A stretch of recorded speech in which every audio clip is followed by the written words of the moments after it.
Episode 3 of Samurai Jack Season 5 came out yesterday, and it was epic. Let's talk about it and see what we got. I don't know why I did that, it just seemed like the right move.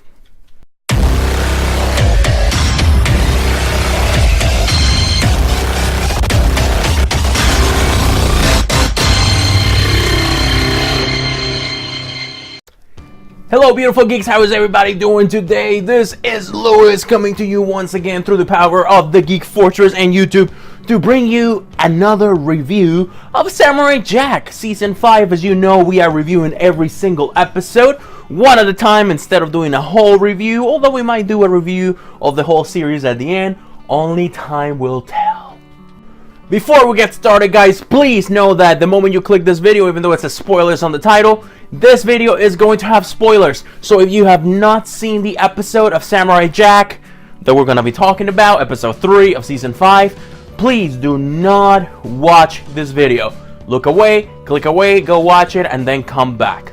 I'll still be here. With that said, let's get right to it.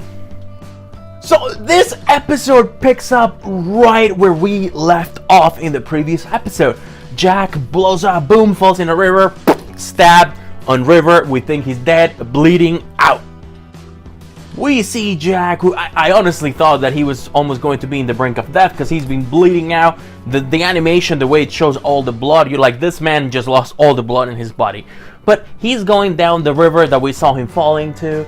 And there is this one majestic scene when we see Jack just kind of falling back into the water, and it looks so cute, so cool, so sexy. This one right here, and he looks so epic. And it follows him into that giant waterfall, and we see Jack falling. Very symbolic if you think about it, because it's like he's hit bottom. That's what this is trying to tell us. And I hate to get deep into symbolism and shit, but that's what that meant. FYI. So he manages to grab onto a log, you know, he sees a frog, the frog talks to him like he took mushrooms or something before this, who knows.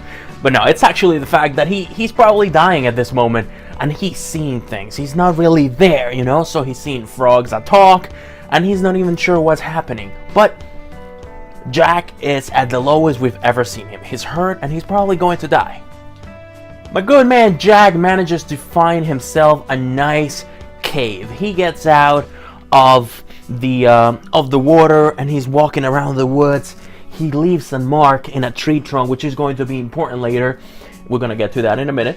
And he leaves it there, and then he's walking around, and he finds this cave ex machina. He gets into the cave, he gets inside, and it's revealed that he still has the knife stuck in there, you know?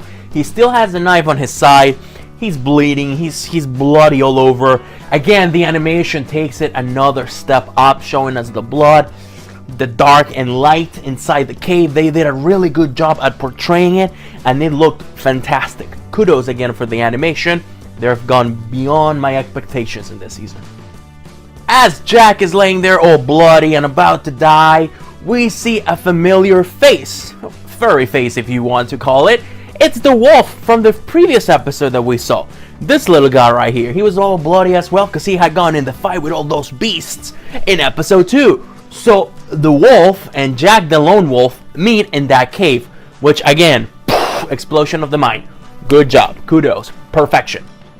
Jack, knowing that this wolf could probably eat him for lunch, he just lets him do his thing, you know. The wolf has his side, Jack has his side, but they end up going together into the cave. And I guess bonding would be the right word. And I like this because I honestly didn't think that they were going to go anywhere else with the whole wolf thing that happened in the previous episode. But they did. They showed that the wolf survived because he had to do what he had to do to survive. And so did Jack. And we're going to get more into detail a little later. In the middle of Jack being hurt and seeing things, he also sees a version of himself, of his younger self, the version, you know, the samurai looking version, this one right here. But it looks different now, it looks uglier, it looks almost demonic, you know? It's that bad side, it's the yang to his yin, or the yin to his yang, whatever you want to call it. It's almost like that that thing that keeps telling him to give up. Like, bro, just quit it already. You killed somebody already. You weren't used to that, right? But guess what? It happened, and you're gonna have to do it again. So live with it. So Jack is in this constant battle with himself. So far, even though these 7 bitches, and see how I crossed one of them with the X, because they have been the bad people, but Jack's main bad character right now hasn't been Aku or these women, and it's been himself. His mind, he's losing it. In any case, we see a flashback. We are taken back to the time when Jack was a little boy, and he's playing with his little toys, his little action figures, and he's in this carriage with his mom and his dad, and he's being taken, I don't know where, I don't know exactly where, but all of a sudden you hear the carriage stop, and then a whole bunch of noise outside, and they kill some of the guards that were with the caravan, I guess you would call it, that was transporting Jack and his parents. And then a voice keeps calls in to Jack's father, and he says, "Get out, face you, whatever, blah blah blah, we're gonna kill your ass." Wah! That wasn't exactly the dialogue, but work with me here. So his dad goes out and he faces these people, and he tries to give them a warning. He's like, you know what, I really don't want to do this. I'll give you a chance to walk away. But of course they don't listen, and they start attacking Jack's father. And then Jack's father just owns the out of him. Sword.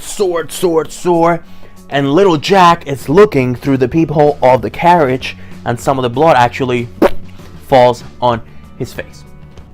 We will come back to that dream later, because at this point Jack wakes up of this pain-induced sleep that he's been in, and we actually see Jack trying to heal himself. And what does he do? He grabs some bark from a tree and an old bone from that cave, and he sews his own wound. Talk about the metal, right? A bone and tree bark. I want to see one of y'all doing that. Come on, put it in the comments below if you ever bark yourself. We see the wolf coming back, and he brings a bird. He brings a pretty little bird back to Jack. So now Wolfie and Jack are actually sharing a meal, which again, it's a very cool and symbolic moment, because it's basically Jack coming in contact with the animal within.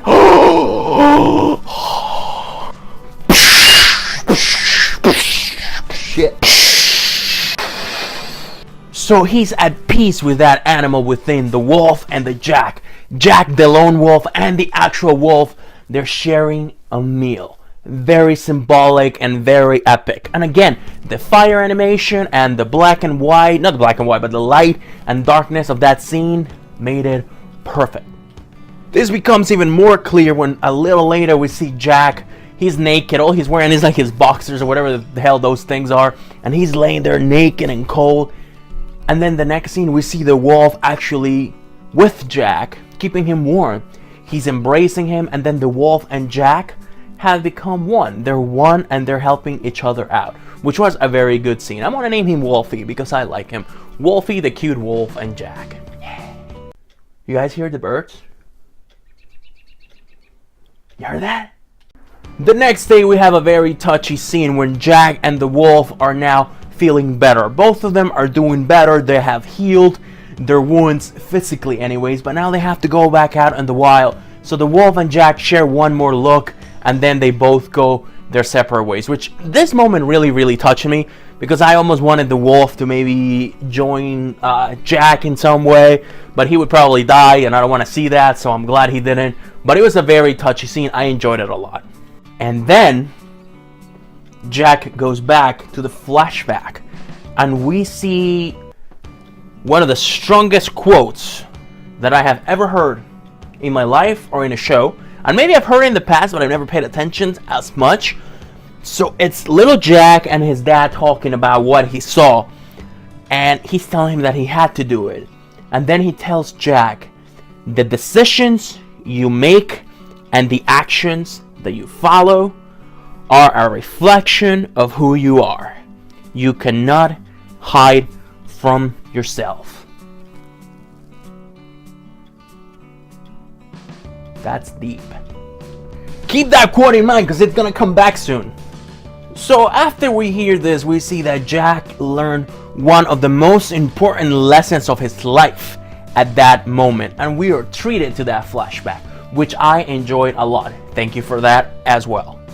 Cut the camera and we see these little bitches again. That's right, they grab one of the ones who died. Boom, you know, they're saying, you know, she died, what are you gonna do about it? And then they start tracking my man Jack. They follow the river. They're like freaking bloodhounds, I swear. All these women want to do is kill Jack. That's it. That's all they live for. They don't know anything. They don't care about anything. To the point that they follow the river, they follow the blood, they find that handprint that I was telling you about before with the blood, right? And they see a deer, right? And they're like, oh my god, what is that? What is that fabulous creature? They don't know. They haven't experienced life. Their life is to kill Jack. And then they see a buck, and he actually had, you know, the antlers and everything. I think it was a buck, correct me if I'm wrong. And reindeer, buck, I don't know. And they're like, oh my god. So they see the you know, the antlers, and they're like, that's a coup, an Aku minion, because, you know, it has the horn, so it looks like a coup. And then one of them is like, no, I can't have this shit, and then tries to attack him, but then the bucks run away, all happy. They were like kissing before, and they also didn't know what that was. So again, all these women want to do in their life is to kill Jack. That's it. Do Aku's bidding to kill the samurai. Whatcha? So these women are relentless, as I just said. So they actually were able to find Jack. Or maybe Jack let himself get found. Picture a white scene, wondrous winterland, snow, fog, right? They make it to this area, and then you hear Jack from the shadows or the snow, whatever you want to call it, and Jack hits them with that same exact quote that his dad told him before. In case you forgot it, this is it. So Jack does the same. He tells him, I'm gonna give you a chance to walk away from this unscathed, not hurt. You'll keep all your bones, all your organs. You will not die. You can walk away from this. I will give you a chance. They don't want to hear it. Of course they don't want to hear it. They said, bruh, we're here to kill you, and that's what we're gonna do. So Jack hits them with the quote. Yeah. The decisions you make and the actions that follow are a reflection of who you are. You cannot hide from yourself. Of course, they interrupted him a couple times while he was saying this, so they say, no, we just want to fight you. And my man Jack was like, okay, bitches, so be it. Bring it on. This scene is probably my favorite part of the whole episode, when Jack is about to throw down with these ninja assassins, because it takes place in a nice snowy landscape, and the way the episode looks from this point on is just majestically white. They managed to make the black and white, not the black and white, but you know, the white scenery look amazing, with Jack running through them, and we still see some of the snow prints, you know, but I'm getting ahead of myself. So basically, what happens is Jack comes out of nowhere, boom, spear, kills one of them. Boom, bitches. How many do we have left? Samurai Negan over here takes down one of them at a time. One by one, by one, by one. Just kill a hoe. And it comes to the point that it's only 3 of them versus my man Jack. And it takes place in a log. There's like a log, like a piece of wood in the middle of the snow, and Jack is right here. And then the 3 ninjas are right here. So this is what they look like. So when you are watching this scene, you're like, holy shit, this is when shit's going down. I don't know what's gonna happen, but I can't wait to see it. Please show me right now. And so they did. Jack brings the fight down to only one of them. And this was the final showdown of the episode. She has a chain. Jack throws his Negan bat, and he's like, I've got these guns, my muscles and my fists. So that's how he starts taking her on. She throws a chain at him. He stops it with his own arm. He doesn't care that he's bleeding. He's on Terminator mode right now, you know? The man is like, bro, I'm a wolf, and I want to eat your ass. He didn't care. He was in pain. He was beyond. He understood finally that he has to kill if he wants to survive. And maybe the reason why he hasn't gotten far in his search for Aku is the fact that he hasn't been able to take that extra step, because he doesn't like to take human lives. It's always been robots up to this point, but now he just took 6. Down to the last one. One-on-one, the fight, they started swinging around the log, you know, kind of starting to break into it a little. That's going to be important in a few seconds. And then Jack, he gets the upper hand, he gets back on top of the log, and then she's just dangling from down below, you know, and Jack is holding her the whole time from the piece that is actually stuck to his arm. So this is when I think this is a very important moment in the show, guys, and bear with me here. We see Jack, we see something in his eyes, and it's a cartoon show, but you see something in his eyes, something that's missing. I don't know if it's his humanity, but maybe he's just lost that sense of having a limit for how far you have to go in order to stop Aku, or in order to stop all these evil bastards who are after him. He just has that look in his eye that he just doesn't care anymore. He grabs the chain, he holds, he lets go. Bitch is dead. So we see her fall, but I don't know if that fall will kill her. Like the other women that he threw down they were hurt already. So maybe they fell down and they just bled to death. But this one fell and she probably landed on a pile of snow or something. You don't know. And the only reason that lets me to think of that is because right after that, the trunk breaks and Mr. Jack himself falls. And that's where the episode ends.